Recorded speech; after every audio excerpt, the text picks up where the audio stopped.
അതുകൊണ്ട് എന്റെ ഈമാനുള്ള ചെറുപ്പക്കാരെ, ഇന്ന് കല്യാണ വീടുകളിൽ മുഴുവനും നടക്കുന്ന ആഭാസങ്ങള്, തോന്നിവാസങ്ങള് വീഡിയോ കൊണ്ട് തലേന്ന് തന്നെ കയറിയേക്കുകയാണ്. അതാ എല്ലാ മണവറയിലും കലവറയിലും പെണ്ണൊറ്റയ്ക്കും കൂട്ടുകാരികളുടെ കൂടെയും ഉമ്മാന്റെ കൂടെയും ബാപ്പാന്റെ കൂടെയും എല്ലാം കൂടിയിട്ട് അതാ ഈ വീഡിയോ കൊണ്ടുപോയി അവസാനം മ്യൂസിക് കയറ്റിയിട്ട് ബെഡിങ് നടത്തി എന്തൊക്കെയോ കുന്തങ്ങൾ നടത്തിയിട്ട് വിദേശത്ത് കൊണ്ടുപോയി സിനിമ കാണും പോലെ മക്കളുടെ പെങ്ങന്മാരുടെ കല്യാണത്തിന്റെ സീഡി കാണുന്ന കാക്കാമാരെ,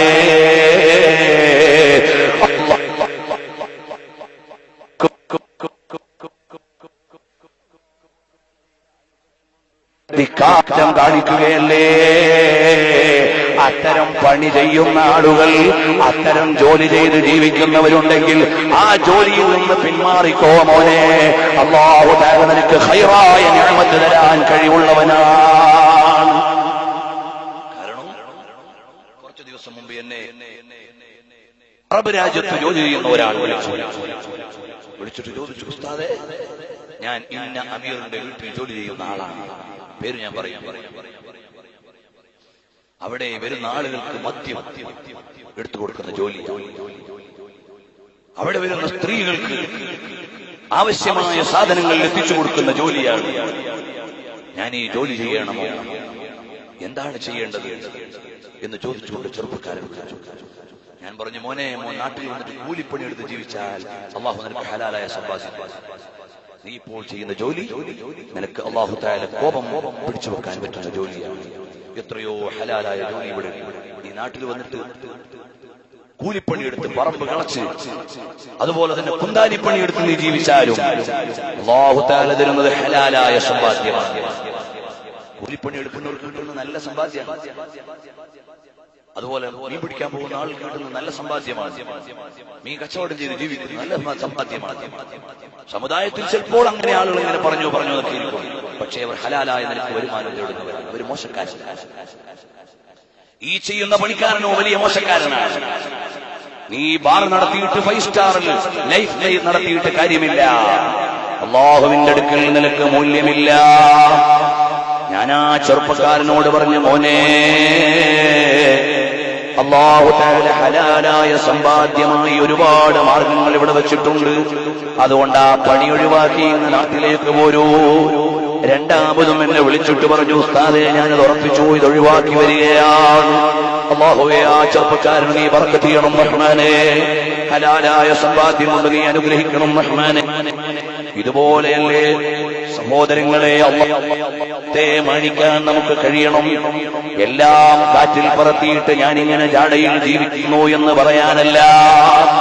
അതുകൊണ്ട് എന്റെ ശബ്ദം ചെവിക്കുന്ന വാപ്പമാരോട് പറയുന്നു, നിങ്ങളുടെ പെൺമക്കളുടെ കല്യാണത്തിന് മകളെ കൊണ്ടുപോയി പൊതുദർശനത്തിന് വെക്കാതെ, ഓഡിറ്റോറിയത്തിൽ ആണും പെണ്ണും തമ്മിൽ തല്ലാനുള്ള അവസരം ഉണ്ടാക്കാതെ, അല്ലാഹു അനുവദിച്ച നിലയ്ക്ക് ഹലാലായ രീതിയിൽ ഒരു വിവാഹ ചടങ്ങുണ്ടാക്കാൻ കരുത്ത് കാണിക്കുമോ, അല്ലാഹു നിങ്ങൾക്ക് ബറക്കത്ത് ചെയ്യുമല്ലോ. ഞാൻ ചുരുക്കട്ടെ, ഇതുപോലെ നമ്മുടെ ഓരോ ആചാരങ്ങളിലും എത്ര തെറ്റുകളാണ് കടന്നു വരുന്നത്. ഇനിയോ കല്യാണ വീടിന് ഞാൻ പറയേണ്ടതില്ല. എത്രയോ ആളുകളുടെ നിസ്കാരം ഖളാണ്. എത്രയോ ആളുകളുടെ ദുഹർ ഖളാക്കിയിട്ട് ഓടുകയാണ്. ഒരു വഖത്ത് നിസ്കാരം പോലും ഖളാക്കാൻ നമുക്ക് പറ്റുമോ സഹോദരന്മാരെ? അത് തെറ്റായ ജീവിതത്തിലേക്കല്ലേ പോവുക.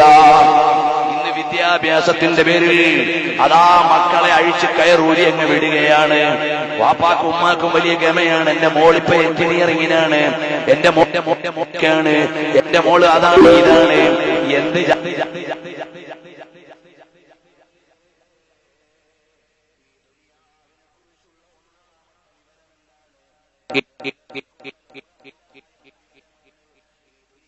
കുറിച്ച് ഒന്നാമത് വേണ്ടത്, ഞാനിങ്ങനെ ആലോചിച്ചു നോക്കാറുണ്ട്. ഉദ്യോഗസ്ഥന്മാരുടെ ജീവിതം, ഭാര്യയ്ക്കും ഭർത്താവിന് ശമ്പളം ഉണ്ടാവും, എന്നാലും കാറിന് ലോൺ, എന്നാലും വീടിന് ലോൺ, എന്നാലും വിദ്യാഭ്യാസത്തിന് ലോൺ, എന്നാലും കല്യാണത്തിന് ലോൺ. അതേ സമയത്ത് നല്ല മാലിന്യങ്ങൾ അവരുടെ ഭാര്യമാരൊന്നും പൊതുവെ ജോലിക്ക് പോയി. ചെറിയ ശമ്പളം, അള്ളാഹു ബർക്കത്ത് ചെയ്യുന്നു. നല്ല ഐശ്വര്യം കൊടുക്കുന്നു. അള്ളാഹു ബർക്കത്ത് ചെയ്താൽ ചെറിയ, അള്ളാഹു അനുഗ്രഹിച്ചാൽ കുറച്ചത് മതി. അള്ളാഹു തആല ബർക്കത്ത് ചെയ്തു തന്നാൽ ചെറുതു മതി മോനെ. അതിലല്ലേ വലിയ ബർക്കത്തുണ്ടാകുന്നത്. അപ്പോൾ ഭാര്യമാരെ ജോലിക്ക് വിട്ടിട്ട് ശമ്പളം വാങ്ങാൻ വലിയ ഗമ കാണിക്കുന്ന ഭർത്താക്കന്മാരുണ്ട്. അവർക്കുണ്ടോ ദുനിയാവ് തികയുന്നു? ലാ യഅലമു ഫാഹു ഇല്ല തുറാബ്. അതാ അവരുടെ വായ ദുനിയാവ് ഇങ്ങനെ ഇട്ടാൽ വായ നിറയേയില്ല. മണ്ണിടുന്നത് വരെ അവനിങ്ങനെ ആർത്തിയിലാണ്. അത് വേണം, ഇത് വേണം, അത് വേണം, ഇത് വേണം. ഇതല്ലേ ദുനിയാവ്. അതുകൊണ്ട് ഞാനും നീയും അല്ലാഹുവിനെ ഓർത്ത് ജീവിക്കുന്നവനാകണം. ദുനിയാവിന്റെ പണത്തിൽ വീണുപോയിക്കൂടാ. കല്യാണവുമായി ബന്ധപ്പെട്ടുള്ള ഒരുപാട് ദുരാചാരങ്ങൾ, അനാചാരങ്ങൾ, സ്ത്രീധനം തരാത്തതിന്റെ പേരിൽ പെണ്ണിനെ പീഡിപ്പിക്കുന്നവർ, അതാ പെണ്ണിന്റെ വാപ്പാനെ ഉമ്മാനെ തല്ലാൻ ചെല്ലുന്നവർ, ചില ആളുകളുടെ ഞങ്ങൾക്ക് സ്ത്രീധനം വേണ്ട എന്ന് പറഞ്ഞ് ബിദ്അത്ത് പ്രചരിപ്പിക്കുന്നവർ, അതും വലിയ അപകടം തന്നെ. മകളെ കെട്ടാൻ ഒരുത്തം വന്നിട്ടുണ്ട്, അവൻ സ്ത്രീധനം വേണ്ട എന്ന് പറഞ്ഞു. അവന്റെ ഈമാനേതാ? ഈമാനൊന്നും നോക്കണ്ട മൊയ്ലിയാരെ, സ്ത്രീധനം വേണ്ട എന്നല്ലേ പറഞ്ഞത്. ആ നിലയ്ക്ക് ഈമാൻ മാറ്റിയിട്ട് സ്ത്രീധനമില്ലാതെ വരുന്ന ആളുകളുണ്ട്. അതിലും നീ വഞ്ചിക്കപ്പെടാൻ പാടില്ല. കാരണം ഏറ്റവും വലുത് അൽ ഈമാനു ബില്ലാഹ്, അല്ലാഹുവിലുള്ള അചഞ്ചലമായ വിശ്വാസമാണ്. ഇനി നോക്കൂ സഹോദരന്മാരെ, കല്യാണ വീട്ടിൽ ഇങ്ങനെ, മരിച്ച വീട്ടിലോ അതിനേക്കാളും അപ്പുറമാണിപ്പോൾ. ആരെങ്കിലും ഒരാൾ മരിച്ചുപോയാൽ താത്തായും എല്ലാ അടുക്കളയിൽ നിൽക്കുന്ന അതേ വേഷത്തിൽ ഓടിയിങ്ങി വരും. അന്യപുരുഷനാണെന്ന ചിന്തയില്ല. മയ്യത്തിന്റെ ചുറ്റുവട്ടവും കൂടിയങ്ങ് കെട്ടിക്കിടക്കുകയാണ്. ഉമ്മമാരെ, അല്ലാഹുവിന്റെ ദീനിലൊരു നിയമമുണ്ട്. മയ്യത്ത് പൊതുദർശനത്തിന് വെക്കുക എന്നൊരു സമ്പ്രദായം ഇസ്ലാമിനില്ല. മയ്യത്ത് പൊതുദർശനത്തിന് വെക്കുക എന്നൊരു സമ്പ്രദായം ഇസ്ലാമിനില്ല. ജീവിതകാലത്ത് ആർക്കാണോ അയാളെ അല്ലെങ്കിൽ അവളെ കാണാൻ അനുവദിച്ചത്, അവർക്കല്ലാതെ മരണശേഷവും ആ മയ്യത്തിനെ കാണാൻ പാടില്ല. അതാണ് ഇസ്ലാമിക ശരീഅത്തിന്റെ നിയമം. അല്ലാതെ എല്ലാവർക്കും എല്ലാം കാണാനല്ല. ഫാത്തിമ ബീബി റളിയല്ലാഹു അൻഹാ നബി സല്ലല്ലാഹു അലൈഹി വസല്ലം തങ്ങൾ വഫാത്തായി അധികം വൈകുന്നതിന് മുമ്പ്, ആ മുറി വന്ന് തീരുന്നതിന് മുമ്പ്, അഥവാ അതൊന്ന് ഉണങ്ങുന്നതിന് മുമ്പല്ലേ ബീബി ഫാത്തിമ റളിയല്ലാഹു അൻഹ വഫാത്തായത്. ഒരൊറ്റ സ്വഹാബിയും ഫാത്തിമ ബീവിയുടെ ജനാസ കണ്ടിട്ടില്ല. ഒരൊറ്റ സ്വഹാബിയും കണ്ടിട്ടില്ല. ജീവിതകാലത്ത് കാണൽ അനുവദിക്കപ്പെട്ട ഭർത്താവും മക്കളും.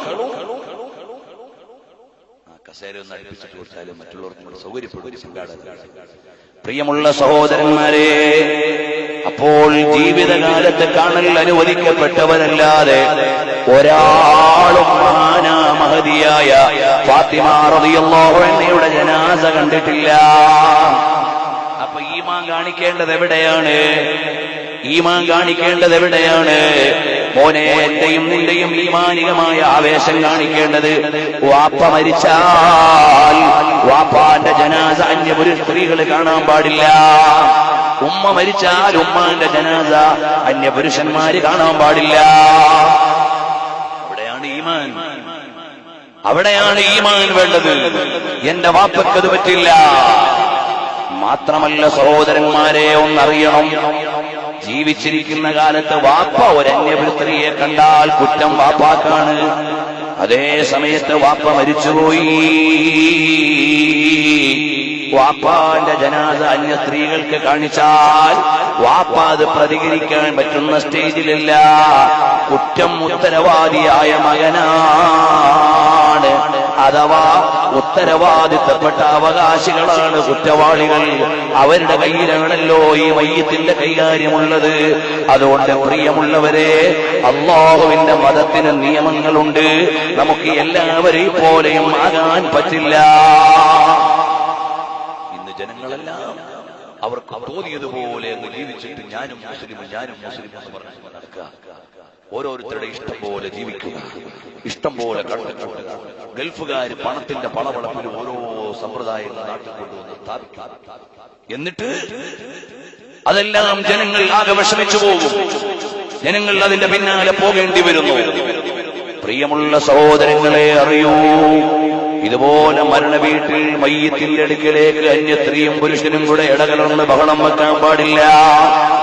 ഒരാളുടെ ബാധ്യത എന്താണ്? ഒരാൾ മരിച്ചു എന്നറിഞ്ഞാൽ ആ മരണ വീട്ടിൽ പോയി ആ മരണ വീട്ടിലുള്ളവരുടെ ബന്ധുക്കളെ സാന്ത്വനിപ്പിക്കൽ നമ്മുടെ കടപ്പാടാണ്.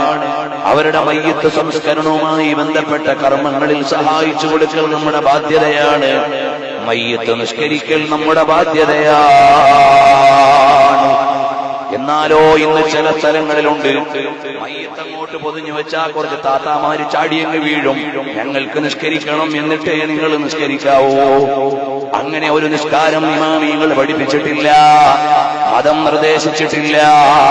ഓരോരുത്തർ അവരവരുടെ ഇഷ്ടത്തിന് മതമങ്ങുണ്ടാക്കാൻ ഇറങ്ങുകയാണ്.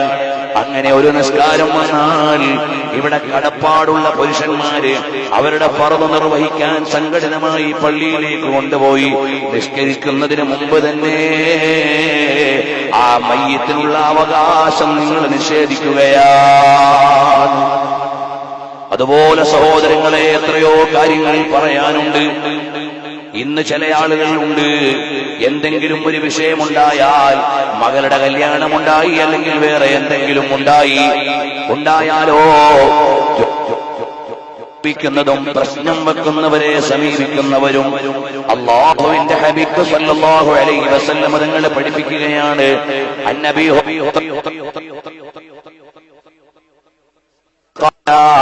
من أتى كاهنا فصدقه بما يقول فقد برئ مما أنزل على محمد صلى الله عليه وسلم.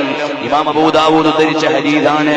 മൻ അതാ കാഹിനൻ, ആരെങ്കിലും ഒരാൾ ജ്യോത്സ്യനെ സമീപിച്ചു, ഫസദ്ദഖഹു ബിമാ യഖൂലു, ആ ജ്യോത്സ്യൻ പറയുന്നത് അയാൾ വിശ്വസിച്ചു, ഫഖദ് ബരിഅ മിമ്മാ ഉൻസില അലാ മുഹമ്മദിൻ, എന്നാൽ നബി സല്ലല്ലാഹു അലൈഹി വസല്ലം തങ്ങളുടെ മേൽ അവതരിപ്പിക്കപ്പെട്ട മതത്തിൽ നിന്ന് ഇവൻ ഒഴിവാണ്. അവനാ മതവുമായി ബന്ധമില്ല, അവനാ മതവുമായി ബന്ധമില്ല. അപ്പൊ ജ്യോത്സ്യന്മാരുടെ അടുക്കൽ പോകാൻ പാടില്ല. അതിന് മകളുടെ കല്യാണത്തിന്റെ മുഹൂർത്തം നോക്കാനായാലും മകന്റെ കല്യാണത്തിന്റെ മുഹൂർത്തം നോക്കാനായാലും എന്തിനായാലും ജ്യോത്സ്യന്മാരെ സമീപിക്കാൻ പാടില്ല. മൻ അതാ അറാഫൻ ഫസഅലഹു അൻ ശൈഇൻ, നബി സല്ലല്ലാഹു അലൈഹി വസല്ലം തങ്ങൾ പഠിപ്പിക്കുകയാണ്, സഹീഹ് മുസ്ലിമിൽ കാണാം, മൻ അതാ അറാഫൻ ഫസഅലഹു അൻ ശൈഇൻ. ഇമാം മുസ്ലിം റളിയല്ലാഹു അൻഹു നിവേദനം ചെയ്യുകയാണ്, പ്രശ്നം വെച്ച് നോക്കുന്ന ഒരാളുടെ അടുക്കലേക്ക് ഒരുത്തൻ പോയി, എന്നാലോ ലം തഖബൽ ലഹു സ്വലാത്തു 40 ലൈല, 40 ദിവസത്തെ അമലുകൾ അവനിൽ നിന്ന് സ്വീകരിക്കുന്നതല്ല. പ്രശ്നം വെച്ച് നോക്കുന്ന ആളുകളുടെ അടുക്കൽ പോയാൽ, സ്വാലിഹീങ്ങളുടെ അടുക്കൽ പോയിട്ട് ബറക്കത്തുള്ള ദിവസം ചോദിക്കുന്നതല്ല. സ്വാലിഹീങ്ങൾ, ആലിമീങ്ങൾ ഇസ്ലാം അനുവദിച്ച മാർഗങ്ങളിലൂടെയും മാനദണ്ഡങ്ങളിലൂടെയും അതാ തിങ്കളാഴ്ച നല്ല ദിവസമാണ്, ഈ മാസത്തിലെ ഇന്ന ദിവസം നല്ല ദിവസമാണ് എന്ന നിലയ്ക്ക് ഇസ്ലാമിക മാനദണ്ഡത്തിൽ ദിവസം പറയുന്ന ആലിമീങ്ങളുണ്ട്. അവരുടെ മാനദണ്ഡം നക്ഷത്രത്തിന്റെ രാശിയല്ല, വേറെ ഏതെങ്കിലും കണക്കന്മാരുടെ കണക്കല്ല. അവര് ദീനീയായ മാനദണ്ഡത്തിൽ ദിവസം കൊള്ളാമെന്ന് പറയുന്നത് പോലെയല്ല. കണക്കന്മാരുടെ അടുക്കൽ പോയി വരിക, എന്നിട്ട് അതാ ഓരോ പണി ചെയ്യിക്കുക, മോനെ അത് ശരിയുള്ള കാര്യമല്ല. ചില സ്ഥലങ്ങളിൽ കുറ്റിയടിക്കാൻ വിളിക്കും, ചിലപ്പോ തറക്കല്ലിടാൻ വിളിക്കും. അവിടെ അതാ ഒരാൾ വന്നിട്ടുണ്ടാകും, അയാൾ എന്തൊക്കെയോ ചില പൂജകളും കർമ്മങ്ങളും ഒക്കെ നടത്തിയിട്ട് കുറ്റിയടിക്കും. പിന്നെ അവിടെ ഒരു ദുആ, എന്ത് ദുആയാണോ, അയാളെക്കാളും നീയാണ് കുറ്റിയടിക്കാൻ നല്ലവൻ. കാരണം നീ ബിസ്മി ചൊല്ലി അടിക്കാൻ അറിയുന്നവനാണ്, മറ്റേയാൾ അടിക്കാൻ അറിയുന്നവനല്ല. ഭൂമിശാസ്ത്രം അറിയുന്ന ഒരാളെ വീട് വെക്കാൻ ചിലപ്പോൾ വിളിക്കേണ്ടി വരും.